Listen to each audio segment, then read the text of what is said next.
Afternoon guys, Chris from the Pro Shop here. I've been asked to do a bit of a review on the Taylormade P790s and the Ping i540 irons for you, just by someone who's been watching some of our videos. I think the reason they've asked for that is because obviously these two models are potentially aimed at very similar players. Something I'd like you to make you more aware of with the Taylormades is that although they carry the same number, so it is the P790, this is an evolution of an iron. And I think the irons have been going for in excess of 5 years now. The sole's changed on this club. They're saying it's more consistent, it gets more distance. They're also saying that the gapping is better because of the turf interaction. So it means that the flight of the ball is more consistent, so it's not just spinning up in the air. So potentially you could argue that with those sort of thought processes in mind, it could be aimed towards more of the better players. However, they've also said, okay, and note this, that it's players shaping as well, they're classifying it as, and they've said that they've reduced down that top line.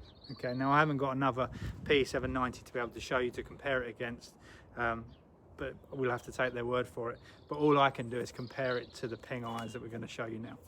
So this was the Ping i540 that I showed you the other day. Some of the things with this, it has I think it has tremendous looks from above. The top line on the Ping, just give you that there. You can see that it's like the cavity in the back is filled in, which gives it that blade look, but it has got the eye bar in it, which in itself should help for forgiveness. I'm going to hit 20 shots here, and I'm going to try and give you my thoughts and reviews on these clubs.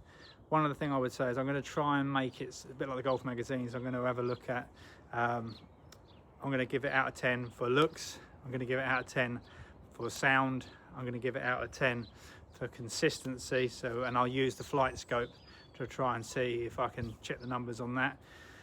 And then I'll give you an overall analysis of what I think. So I'm just going to go ahead now. I'm going to hit sort of 15, 20 shots with each club. I'm going to start off with the Taylormade, and then what we'll do is we'll come back and then we'll give you a review of what we think potentially is my preference out the two irons, or what works best for me. Shaft wise, I've set this up with a stiff flex shaft, very, very similar, dynamic gold. It's a little bit softer than an Ardu's.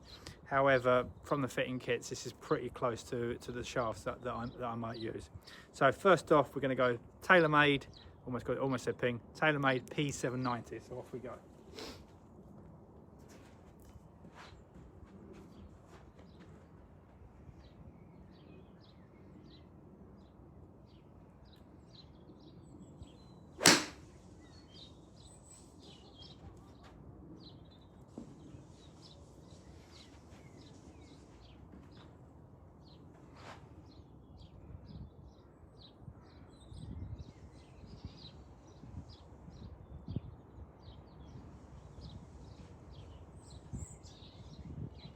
I'll try and give you a bit of a review as I go, potentially on some of the field feedback. However, hopefully with the speakers you can hear what the shots sound like to give you that idea.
So that's our initial sort of take with the Taylormade. my sort of initial thoughts without looking at numbers, which we will come back to and we will talk about, seem to go quite high. That'd be one of the things I said. Felt nice, didn't hit all of them out the middle, so it'd be quite interesting to see what the drop off for the missed strikes would be. But now I'm going to go on to the ping and have a look at that and hit sort of 15 to 20 shots with that and see how that feels. So as I just mentioned, I've hit the Taylormade iron now, I've hit the P790. Now I'm going to move on to the Ping i540.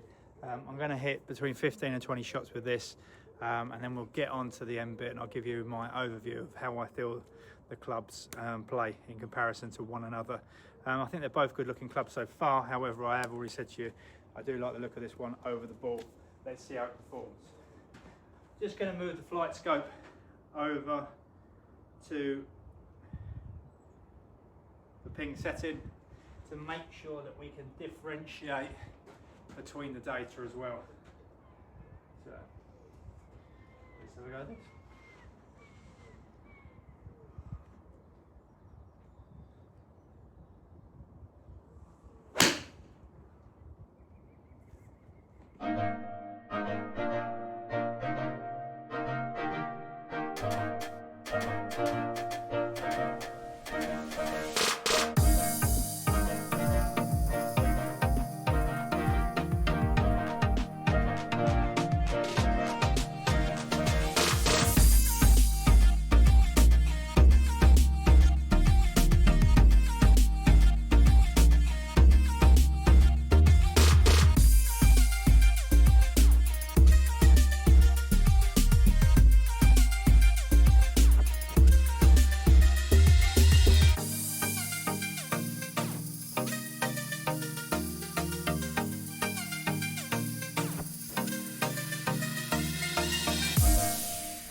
So, all the shots have been hit.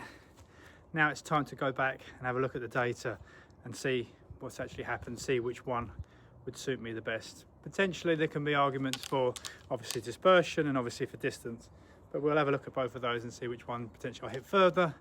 And you might find that I hit one further and I hit the other one, you know, with a closer spectrum of shots. That might suit me more. However, what I'll do is I'll work out and I'll put it into numbers on between obviously 0 being rubbish, 10 being fantastic. I'll give each section the 4 sections and then we'll get an overall review of what we think for me, and it is for me, is the best iron. See you soon. Right guys, I'm back at home here and you can see the screen in front of you. This is the data that I managed to capture earlier and it couldn't be closer. So you can see there, let's have a look at some of the standout things that you would understand. You can see the carry distance there at 167.2 and 168.7. Now I haven't taken any shots out of this, so this is every single shot that I hit, the good, the bad and the ugly. So you can clearly see that there really is a hair between these two clubs. Swing speed wise, you can see that I potentially was a fraction quicker, the club speed, with the Taylormade, and you can also see that funny enough, the ball speed was slightly quicker off of the ping. So they're sort of like trading blows. One's good, one's against, from that side of things. When we go along this line, have a look here. Let me just keep going. Descent angles, height. On the far right hand side you can see height. Now I think they say that you should look between 80 and 100 feet, and you can see that that's coming out, the ping is coming out at 96.8 and the Taylormade is coming out at 95.8. These clubs were really close to call, and I think it will come down to what you like from a feel perspective or a look perspective, depending on what sort of player you are. I'm just going to quickly flick into another graphic as well now, if I can, for you, just to give you a bit of an idea here. So let's put the groupings up. You know, that might be something that you wanted to look at. But even with that there, you can clearly see there's a couple on the left hand side there, but ordinarily you can see how the grouping's pretty tight on all of those. I think they're two standout clubs for me. I really enjoyed hitting them, and I would suggest that if you're interested in either model, that you do try both models and find out which one works for you. But now I'm going to go back to my chart, and I'm going to try and give you my overview, cover all the bases on looks, feel, sound, forgiveness, and give you my overall verdict.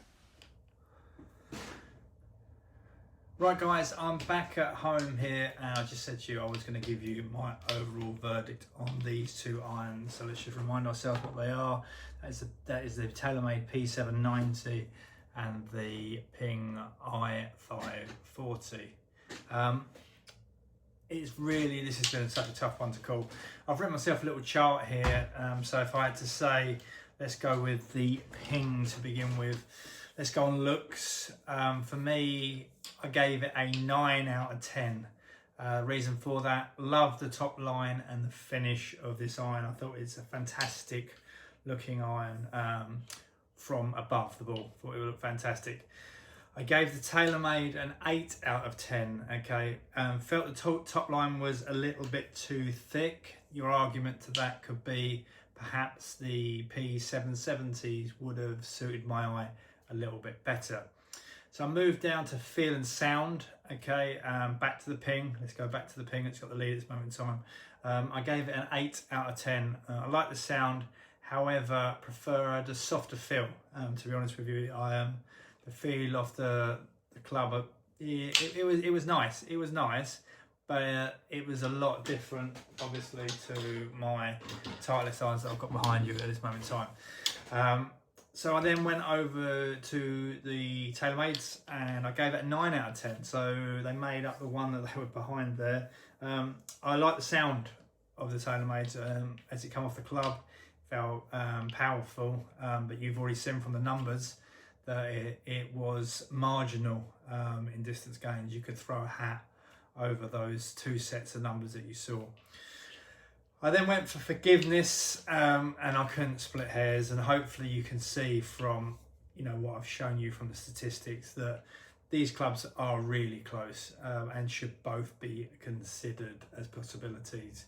I've got them down as both very forgiving irons, so I gave the Ping a 9 out of 10 on that one, and I gave the Taylormade a 9 out of 10 on that one, because I did hit some mishits out there, but you could see that when it averaged them out, how close it really was. So that really brought us to the overall for both. I gave them a 26 out of 30. So both Taylormade and Ping, I would say, are definitely clubs to try for 2026.